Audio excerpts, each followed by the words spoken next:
আমি মনের বন্ধুবার কাছে মনের মতো হইলে বন্ধুরা হই নাই আমি মনের বন্ধুবার কাছে মনের মতো হইলে বন্ধুরা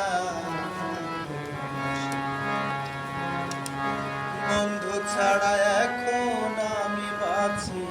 কি করে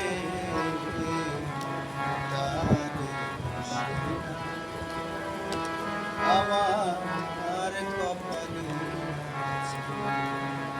যে আমার ব্যথা দিয়েছে তারি আমার